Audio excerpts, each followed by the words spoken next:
Welcome back to Crafted by Ray. Today I'm going to be showing you all these unique items I'm going to be making for the Christmas holidays for craft shows I want to do using today's sponsor, Algolaser DIY Kit.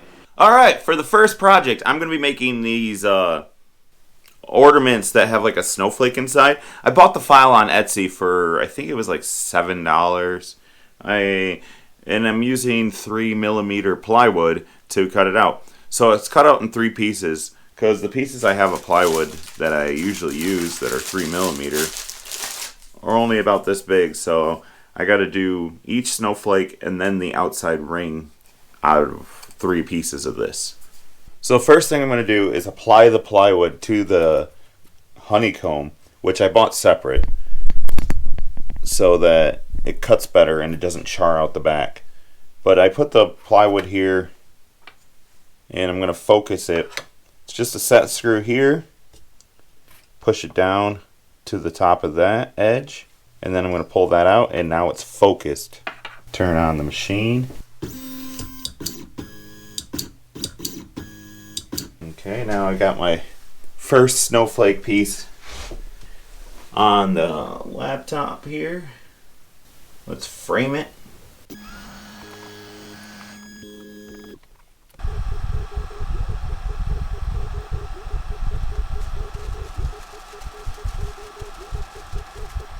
Okay, while the laser's finishing up on that snowflake bulb that I'm making for Christmas tree ornaments, I'm going to start by staining some of the plywood so it's nice and dry, so I can use that to cut some more earrings out. So what I like to do with the plywood is a stain color. Oh, let's see. Okay, so I'm going to be using these 3 different penetrating stains. I got Early American, this one is Dark Walnut, and I can't read the label anymore because I painted over it, but it's like a bluish gray.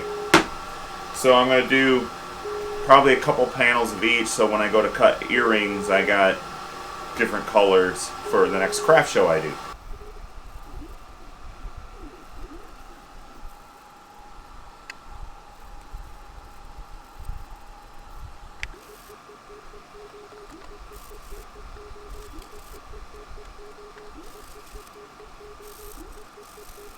So with the stain that I'm using, you wait a minute and then you wipe it off because it only penetrates in so deep. And the excess you have to wipe off to make sure that it's dry, because if you don't, it never really dries and it gets sticky. So just want to let you guys know that. Now I'm going to finish up this and I'm going to let those dry. Okay, I just got done making the snowflake bulb ornament. As you can see, I just got a little bit of cleanup I got to do to get it, break this piece all the way free. It just takes a little sharp, like X-Acto knife, and I'll work my way around that. While I do that, though, I'm getting the machine set up. I bought some wider pieces of plywood off Amazon so I could make some of the bigger things I found on Etsy. I bought a file that's kind of like a candle holder for Christmas, and I'm going to cut it out of that piece right there. I'm going to set it up right now. I'm going to show you over on the computer. So as you can see here, the file I got ends up being this candle holder that you put it together when you're done, and then it has instructions on how to put it together. So I'm going to go over into Lightburn, and I downloaded it, unzipped it, and then I put it into Lightburn, and this was the way it was. So I'm just gonna go right from the file, and then I'm gonna do it in 7 passes at 500 speed at 90% power. Okay, so what I did was I used some masking tape to tape the board down to my honeycomb, because I've found out from doing this multiple times on other projects that sometimes when you're cutting bigger pieces, when the little pieces get cut out, the board will kind of cup and it might hit the shield around the laser. So sometimes what I do is just put some masking tape around it, and it helps it from like releasing the cup and bowing in the plywood. Now I framed it out, and I'm gonna have to do this candle in 2 pieces because the file I bought was a little too big for the pieces of plywood I have. So let's see what happens.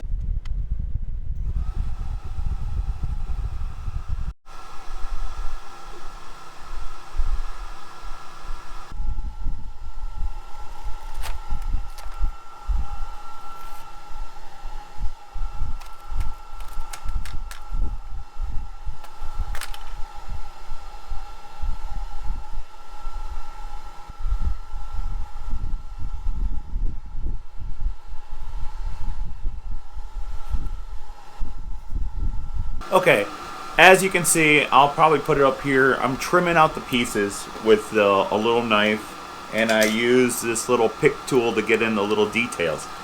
Now, usually you don't have to pick it or have too much problem, but like I was mentioning, taping down the plywood, this stuff is pretty warped. I think it's the humidity in my workshop that warps the plywood, unfortunately, but I can work around it. It doesn't take much, a sharp knife, and you just cut that little line because it's scored all the way through except for where the plywood was a little bit raised from the bed. But you can see, like, look at that detail and the scorch lines. Now, I found this cool trick, like you can barely see some scorch lines. They're not too bad. But to get rid of that, you can use some rubbing alcohol and kind of wipe them off on plywood. So I'm going to cut this out, get the rest of the pieces. The second set is running right now in the machine because the pieces of plywood I had for this Etsy file were not big enough. So I'm cutting it in 2 different pieces, which is pretty easy to do. So I'm going to get this all cleaned up and we'll put it together. Okay, I got everything out of the machine and now I'm going to glue it up and make a little candle holder. We're going to be using super glue and accelerator to make this process a little faster. This is a great point in the video. If you have not yet already, please consider hitting that subscribe button. Give it a like, share the video along to someone you think might like it, and we'll keep making things like this. Snowflake in a ball for an ornament.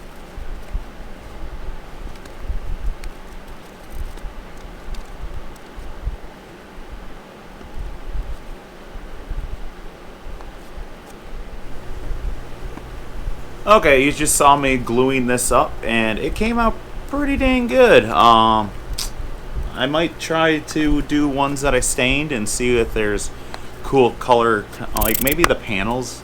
I might use that bluer stain that I tried. I'm not sure. We'll see. But what I did do with one of the panels with the blue stain is I just got done cutting, while I was gluing that, cutting out the earrings that I usually sell. So I got the earrings done. I'm not sure if you can see all the detail, but they came out looking really good. I like this color too. If I was going to do it a little different next time, I might slow down the speeds a little bit because the stars in there are not crisp lines. I think I had the machine set a little too fast. So I'll probably do another batch like this here in a minute, and I'm going to slow down the speeds to try to get a more crisp line. Okay, I just wanted to mention that in the description below, if you're interested in one of these lasers, I have a really good deal that Algolaser gave me to share with my viewers. It's at the lowest rate possible. I think retail it's usually $260 and it's now $199 with my link in the description. If you want to support me by supporting my sponsors, and thank you, Algolaser. Okay, I decided to go with a different approach. Where did I set those? Oh, here they are. These were the ones I just did on the laser, and I didn't kind of like it because it was outlined. So inside Lightburn, you have 2 options. It's fill or just a line. Well, I changed it to fill, and I like the way these ones look a lot better. They stand out a lot more. I mean, I got a little bit of cleanup. But you know what? The easy way to clean these up is I use a little bit of a tack cloth and just kind of rub out the soot from inside the carving. And then you get more of the detail showing. Okay, so I've had this block of cherry plywood for a very long time. Ever since I got my X-Carve, I bought a piece of cherry plywood with it. I never knew what I was going to use it for because it's such a small piece. And at the time, I was like, it's perfect for like a sign or something. Well, I went on Etsy and found a map from Lord of the Rings of Middle-earth. Now I'm going to use that map that I got off Etsy to burn on this cherry plywood. So let me open that up on the Lightburn and let's give this a shot.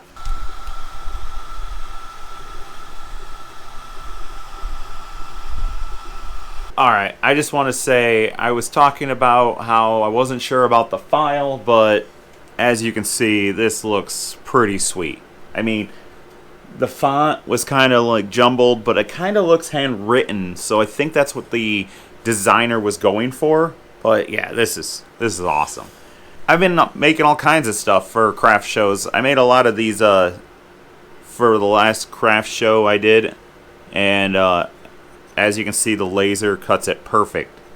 They came out, these are pieces of hardwoods that I had made a bunch of cutting boards, and that's why I really started getting into lasers, is because I wanted to put my brand on the back of things I make for craft shows. Like, I can show you, here's some Michigan cutting boards that I made for some craft shows out of some local wood from around the area. I got some walnut and cherry. But anyways, on the back side, if you can see that, I'm not sure if it's on camera, but I put my logo and where I made it and where they can find me on the social media. So as a woodworker, lasers can be very helpful for branding your stuff. Now, another thing I've made at the craft shows is I have a CNC and I cut these out, but you could also buy cutting boards online and just laser whatever you would want on them. Like this one, I have a pumpkin pie recipe that I bought off Etsy, and it's got like all the ingredients and everything, and it's a great piece of wall art. It really makes the home feel more homey. Okay, now I'm gonna get ready to try some paper over in the, it's kind of like a cardstock. It's a little thicker paper, but I'm gonna try some paper over in the machine. You know, after doing this this map, I was thinking it would be kind of neat to do a map on paper. Well, I found a different file. It's like a Christmassy Hogwarts thing. So I'm gonna try to cut that on some paper just to get the settings right. So let's see what happens. Okay, some of the other items I tried that I didn't put on camera is I did some cork coasters, and as you can see, it came out great. It's just cork that I found. I found this over at Home Depot. I think it was in the planner section. I bought a bunch of them last year, and then I lasered them. I just tried this one with this file I bought off Etsy, and it came out great. Now, also at Home Depot, you can get these tiles over, they're like sample tiles over in the flooring section. And I just tried this on the laser, and as you can see, it burnt down through the first layer. And I mean, if you're looking for free stuff to sample with, it's at Home Depot. The only thing is I have a window that I can open and kind of blow it out. This stuff stinks. It's a vinyl tile, so. And then last video I made these earrings. This one, I made some of these in between videos, I made some of these earrings with this laser for a craft show. I made some reindeer earrings, painted the noses on them. We got some Star Wars earrings. And this is all the panels I stained earlier, and then some darker ones I got these shaped earrings. And these are those earrings that we did earlier, but I didn't put them on the backer yet, the blue. And we tried a piece of paper just now, and that's pretty cool. I'm not sure what else I would do with paper, but I got some of it left I can mess around with. I want to say thanks for watching my video, and thank you Algolaser for sponsoring my video. And if you guys wouldn't mind sharing this video, giving it a like, and subscribing, or even checking out one of my other videos here. And I'll see you next time with another Crafted by Ray video.